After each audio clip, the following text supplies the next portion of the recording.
What's going on, Red Devils? Welcome to Devils in Detail, your go-to podcast for all things United. Let's get into it. Got my heartbeat racing, my body blazing.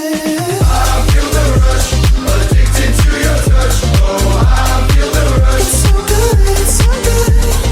I feel the rush, addicted to your touch. Oh, I feel the rush. It's so good, it's so good. So good when we so gravity, so good. A lot of things that we need to discuss this week, but I want to start with the management and Ten Hag's new contract extension, and I want to know, what does that mean for the club? What does that mean for United?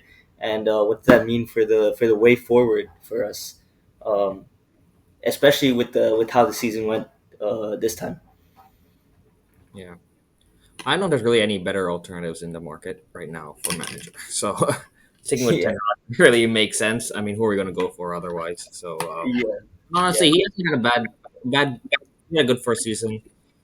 Like not a great second season, but with all the injuries and such, I mean, it's not I entirely his. think not a great second season is it's an understatement considering it is statistically one of our worst seasons ever. Actually, statistically, the worst season we've ever had in our history. And is it really the right way to go? Just saying that he's better than the other options on the market. That there's no one I mean, else. I think that's a valid justification, right? Like, okay, you get rid of Ten Hag, you don't have a backup plan, and then you just repeat what you did with the previous managers. So, in my view, I mean, it's not a ringing endorsement, and it's not like they're giving him like a 5-year contract. Right? They just did a 1-year extension. That's the bare minimum, contract you can give a person. So, I'm okay with it, and as long as it's not like a huge wage increase or something like that, I think that's not a bad one. Mm-hmm, mm-hmm. And I think honestly, in my opinion, I think he's a good manager. I think he was unlucky with the injuries last Yeah. season. The not just him, I think the whole squad was unlucky. Some of the injuries were just unlucky, but we've but with the contract extension also came a host of changes to United, including the structure and all the way up from the owner all the way down to the medical staff and everything. We've seen some huge changes at United, and I just wanted to get your opinion on the coaching changes, and you know, really, I wanted to get your opinion on what do you think about Ruud van Nistelrooy? He's a United legend, and he's now been appointed as assistant coach for United.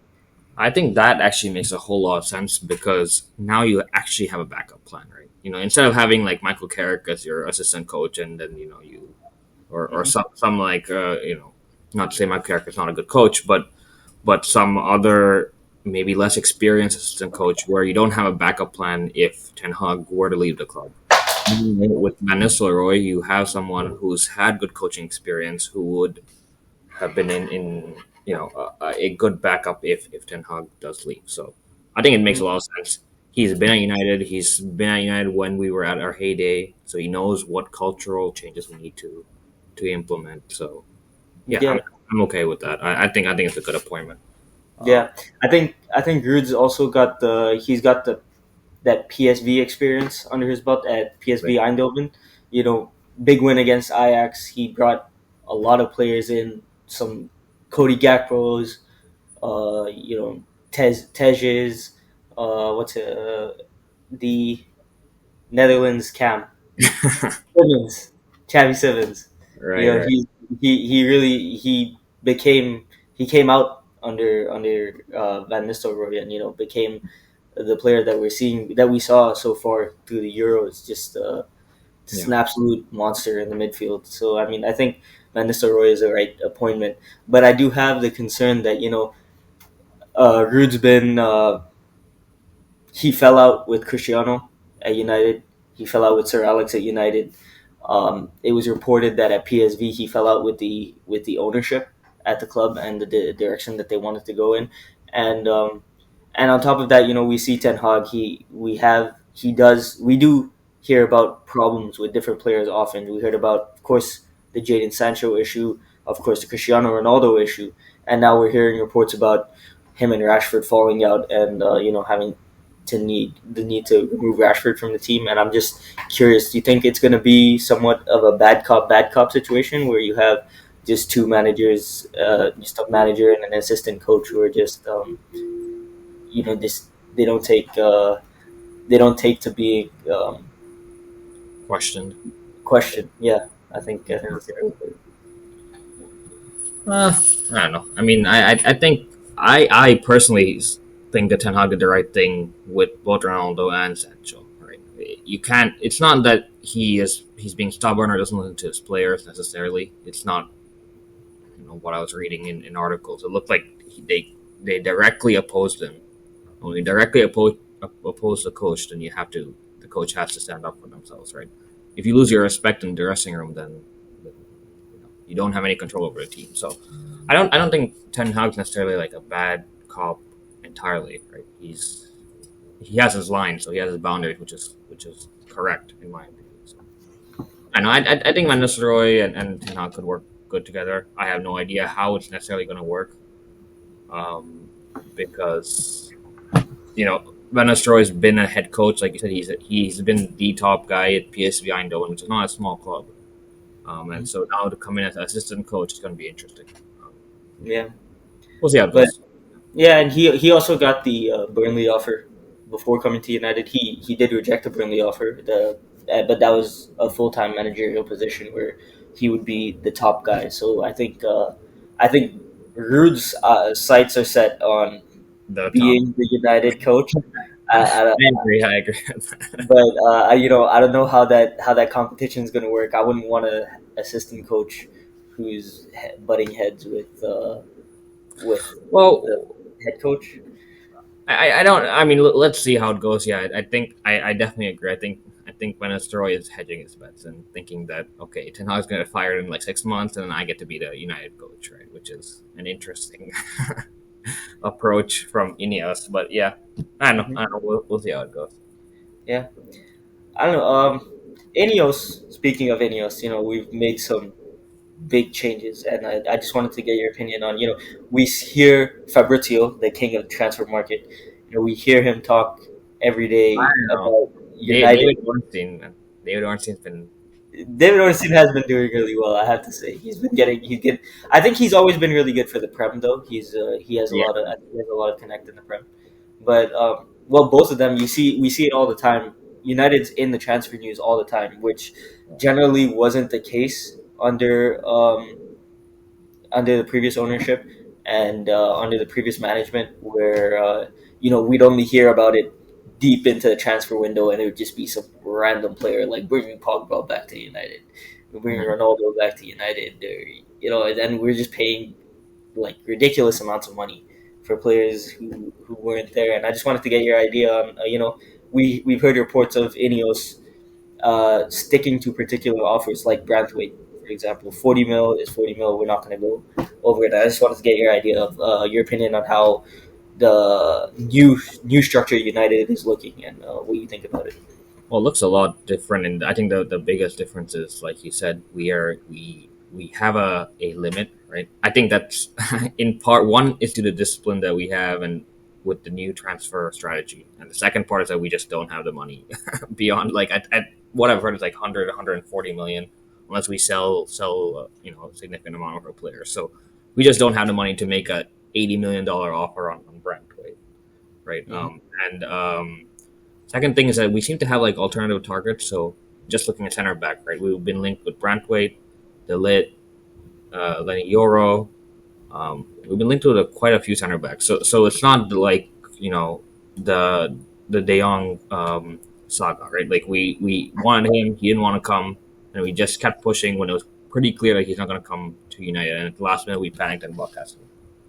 Right, that's not the situation that's going on right now. We have alternative targets, more realistic targets like the Ligt, so that we can take the pressure off, and also that signals to other clubs, right, that we're not desperate. So Everton might come back saying, "Listen, United have already moved on to the Ligt or Lenny Yoro or someone else, so maybe we do have to go back and negotiate."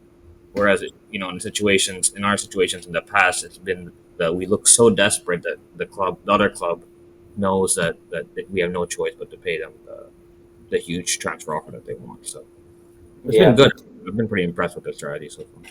yeah, yeah. And I've heard a lot about Omar Berrada and the way he dealt at as being the CEO of City, and we Well, he we wasn't heard. CEO, right? He was like something else. Sorry? He wasn't CEO. I think he was something No, else. Omar Berrada started as marketing in the marketing as head of marketing at Barcelona, and he took over the same role at City, and then City had an overhaul when Pep came into the coaching position, and he became the chief of the executive officer, CEO of City Group at that time. Oh, okay. And I believe it was either COO or CEO, but yeah, either way, he was in a very top position at Citigroup, yeah, yeah. and he just but he was still very involved personally with the transfers. He was the one negotiating the contracts Right. for players like Rodri Uh huh. and the top all the top targets that you hear at City that have come in, Ruben Diaz. Those players have all negotiated with Barada. And when Gundogan, a very important piece for Pep's puzzle, left, Barada is the one who took him out and talked to him and tried to see if he could convince him to stay at City. I mean, he was ultimately unsuccessful, but it's about someone who's there to put in that effort for the club, which I think is a really important thing. And I think I like that signing from. I guess you could say it's a signing from Jim Radcliffe this time. Mhm. Yeah, I remember when they signed Holland for 50 million. I was like amazed because everyone wanted Holland at the time, right after he was at Dortmund and he was amazing. And they signed him Yeah, for 50 mil, which I don't know how they did that, but like that's also same thing, right? Stick to your bottom line, and then don't go beyond that, right? So okay, even if they didn't get Holland, they would have had other targets in mind, right? So I think maybe that's his influence. I don't know, Barada or Ashworth or whoever it is, but yeah, it's definitely better than paying out of our minds for Brantwood, paying like 100 million, and then finding out that he's not that good or something. I don't know, but yeah, it's a far better strategy than what we've had in the past. yeah, yeah. That is true. I do like the new outlook of United, and it's important to have that fresh outlook. I think it's clear. Jim Ratcliffe said in his interview as well. It's clear that we've had world class coaches, Louis Van Gaal, Jose Mourinho. We've had these world class coaches come into the club and just not be able to find success where they should be finding success, where you have essentially an unlimited pot of gold to get whoever you want to at United, and it just not work. So it has to be a structure issue, a culture issue at the club, and I think it's very visibly changing, and it's good to see it. We don't know if it's a success yet, but I guess we'll see in 3 to 4 years or 5 years down the line Mhm. uh, whether it is. And okay, and since we're on the topic of transfer targets, we were talking about it with the new structure. We've been linked with center backs. We've been linked with strikers. We definitely need some midfielders, a left back. We basically need every position that we can get. I was really hoping on Olise, but after looking at the price that Bayern paid for him, not so much. But I just want to get your opinion on some transfer targets that you might have had in mind. I Um, mean, I think yeah, like you said, we need upgrades in a lot of positions, but I think because of our limited budget, we need to prioritize. Right, it needs to be. It looks like Ineos is targeting at least one or two center backs, one CDM, and then one striker. It looks like with Zirkzee, which seems to be almost done. Right. So Actually, I Zirk, think we got the here we go from Fabrizio, and Xerxes landed in Manchester today for his Mhm. medical. So He's going to excited. be our first Ineos signing, right? And I want Delit to be done because I think not necessarily that because I like Delit, but that we need a center back desperately. If we're getting rid of Varane, we need someone to at least cover. And then I actually really want of all the targets, I'm most interested in Ugarte.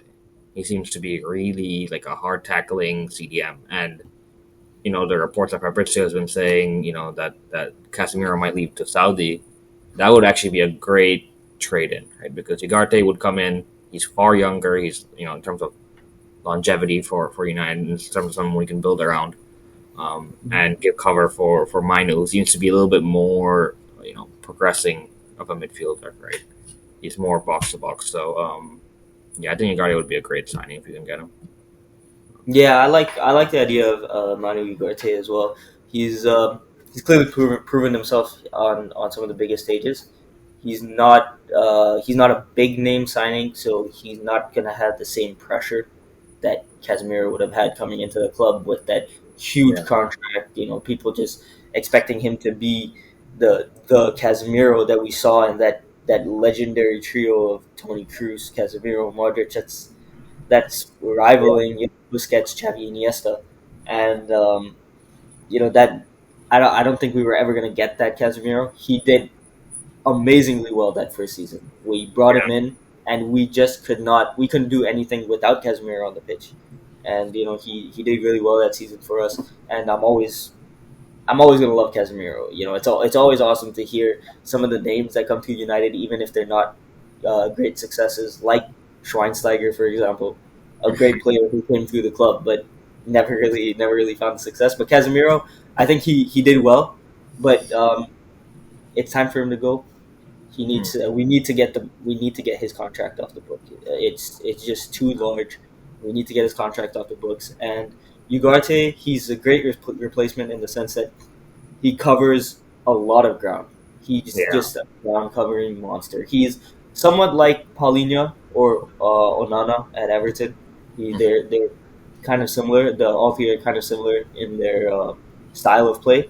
And I think Ugarte can sit between the defenders and give Mainu and Fernandez that freedom to travel up front and give them the ability to give us the ability actually to hold up any counterattack and let our team come back to defend as a unit, which is Yeah. really important especially if Ten Hag wants to play that high press. And so I think that's a really good that is a really good target. Um, I noticed while you were saying talking about Ugarte and all the transfer targets, you said Ligt is not your favorite target, and I just wanted to get your opinion as to what's going on there. Why Ligt? I don't know. I mean, he's kind of slow. It looks like he has like good IQ, obviously, and but he's not exactly the modern, dynamic, fast center back who can also progress the ball and but who can also go, stay back, right? So I don't know. I'm not. He's certainly not Lenny Euro. Lenny Euro is far better, I think, than Delit. Um, Granted that Delit is had more years of experience. Lenny Euro is sort of unproven so far, but yeah, if you give me a choice between Lenny Euro and Delit, I would say Lenny Euro any day. It looks like he's going to go to Madrid though, so Yeah, I mean, I think Lenny Euro is like it's a bad comparison because Lenny Euro he's a 19-year-old full of potential, and Ligt, yeah, he hasn't had the success, but I actually really like the Delict signing because he is a ball winning center back who's which kind of allows you don't want two center backs who are going to step up. You want one center back who's going to sit deep and allow Lissandro to actually progress the ball forward for us through the midfield, break some lines, and get the ball ahead. And Delict does that pretty well. I think my main concern with Delict, I think, is the injuries. But I actually really like the Delict signing, the Delict target, and we're on the 1 yard line with him. So yeah. um, I mean, I think we should still sign him, but the thing is, I don't think we should sign center backs with the idea that they're going to pair with another center back, right? Because Martinez is injury prone. We know that.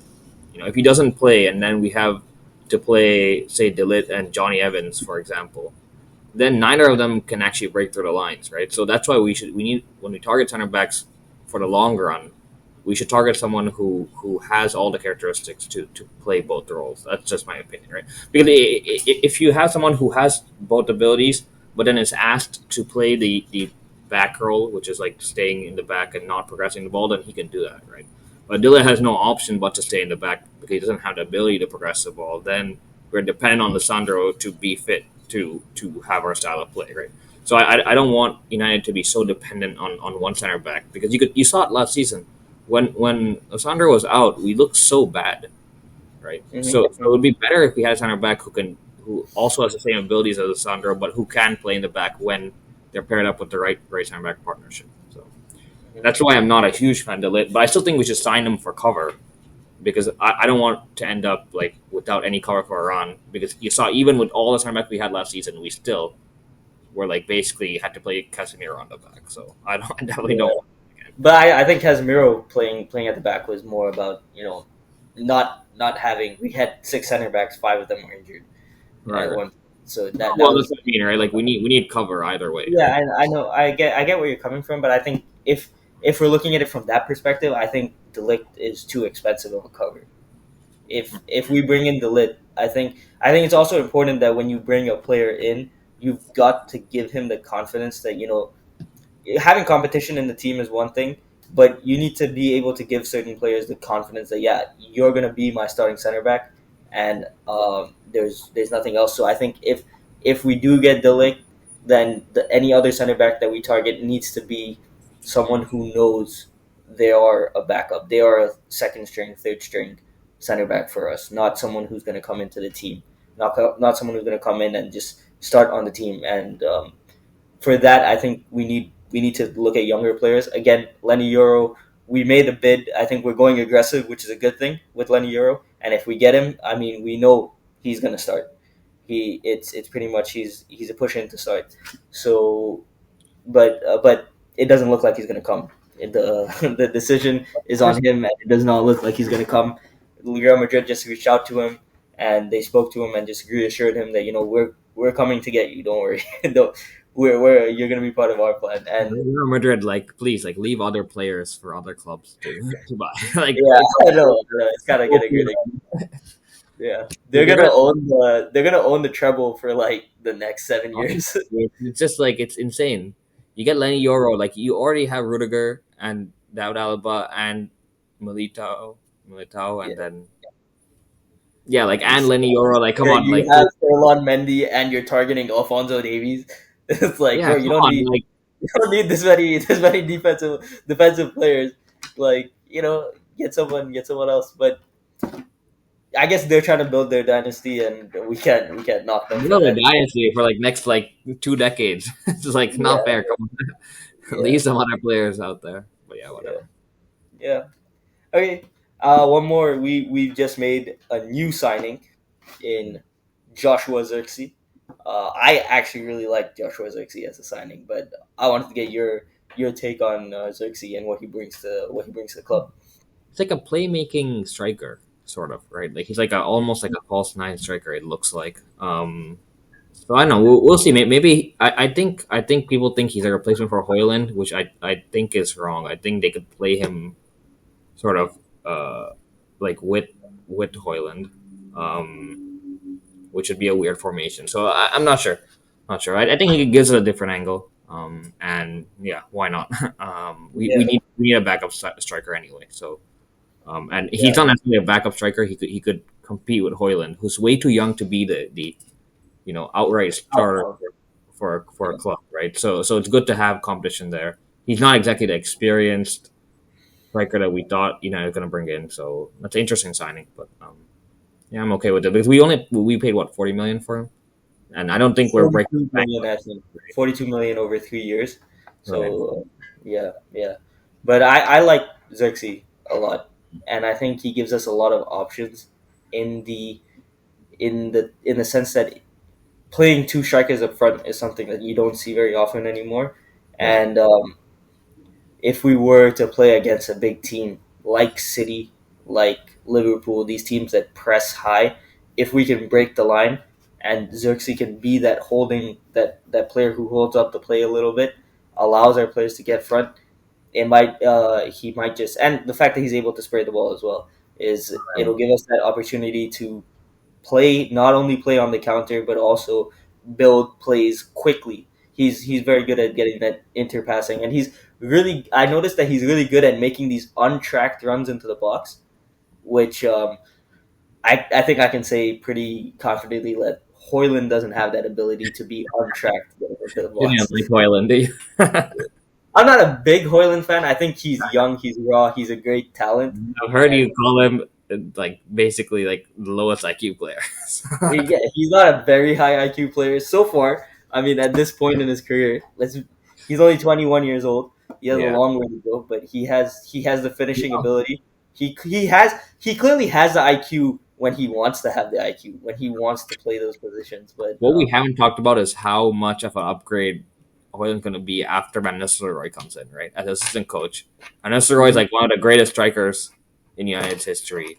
Like I yeah, can't wait to see how much Hoyland improves under him. Right? yeah. And he, I even mean, Zirkzee, we saw improvement when Van Persie came in to be the striker coach for like 2 weeks. Hoyland scored like 10 goals in 2 weeks. It was ridiculous. So yeah, yeah, why do we not hire Van Persie like full time just for Hoyland? Like even if I it's, think I think Van Persie is looking at the Dutch national team coach, like a national team coaching position, rather than coaching at United. And I don't know. I think Van Nistelrooy is a better appointment given the experience Yeah. compared to Van Persie. But well, yeah, back to Zirkzee, right? Like I think he'll give us cover for both Hoyland and also for Bruno because Bruno is just playing every single game and he's getting up there in age, right? So Zirkzee can sort of drop back, give that fluidity. He's not Bruno for sure. He can't drop all the way back to like center back, but he can definitely like at least drop back in that pocket behind the striker, right? And give that little bit of yeah. And I don't know how Bruno does it. I mean, God bless him. yeah. Honestly, the guy's the only guy who wasn't injured last season somehow. Played 120 minutes for Portugal in the quarterfinal. Played 90 minutes for them in the semifinal. I mean, not semifinal. 90 minutes in the quarterfinal and 120 knockout stages. But yeah, he is basically Iron Man in terms of football. He's pretty much Iron Man. Yeah. And yeah, but let's see. I mean, I think we have a lot of. I think we do have a lot of good targets. I think Zirkzee is a great signing. Like you said, he's a different dimension than Hoyland up top, and gives us the option of playing two up front, or Zirkzee alone. We forget that Zirkzee is 6'4". I mean, he's a presence in the box. So I think that could be good. I think Ligt is also a good signing for that reason as well. True, Gives us true. that height in the box, which is really important considering we've been horrendous from set pieces with Ten Hag, especially defending set pieces. I think we've let in like just a ridiculous number of goals, and Yeah. let's see. I think both good signings, but I think we covered pretty much everything that we were supposed to cover today, and I yeah. want Mourinho's structure, but I think that's probably too long for the end of the video. We probably need Yeah, and I don't think people don't. Most people don't appreciate the intricacies of what the structure actually brings to the club. You don't see it. It's very rare that you see it with immediate effect. I think what we're seeing at United with the change in structure is probably the most immediate effect we've ever seen in a club with changing the structure. But it's tough for fans to appreciate it until we see the results on the pitch. It'll And take. Ratcliffe said that it takes like 3 years, right? So he said, Give me time, like ask the fans to have patience," which I agree with, right? Like he's brought a clarity to the structure now. Now let's actually see what the results are. yeah, I think let's see. Fingers crossed we have a good season, and let's get Really, going. the hardest part of being a United fan, it's like every season you go in with hope, and then at the end of season we're gonna be. Yeah. Yeah, it's have you? I don't know if you watch American football, but it's kind of like being the Dallas Cowboys. It's like every year we're like, yeah, it's Super Bowl or bust, and then and then we're like, yes, let's not finish below West Ham. That's the hope, and it just I just hope it works out. I'm tired of getting hope, and then the next season we just see it die out, which is not fun.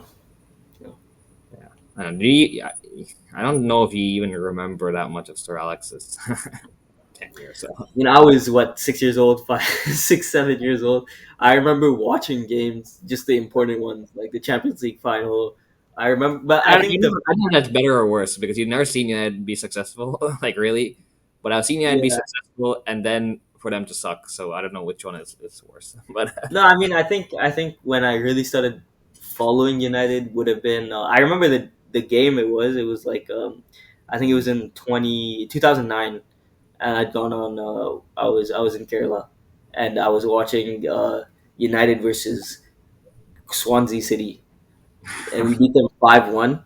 And I was just watching Berbatov play in that system, and it was just like some of the most beautiful football I'd ever witnessed at that point in my life. And yeah, what a so, legendary player. Yeah, yeah. anyway, But anyways, good. It was good talking to you today on this podcast, and you know, we'll get something next week. We'll come up with some topics next week, and hopefully by then we can talk about some central midfield targets that United have been linked with, and maybe the Ligt. Here we go. I think that we'll would see. be yeah, yeah. Looking So forward. some positives for United this week. That's what we were looking for. Let's hope. Let's hope. Yeah.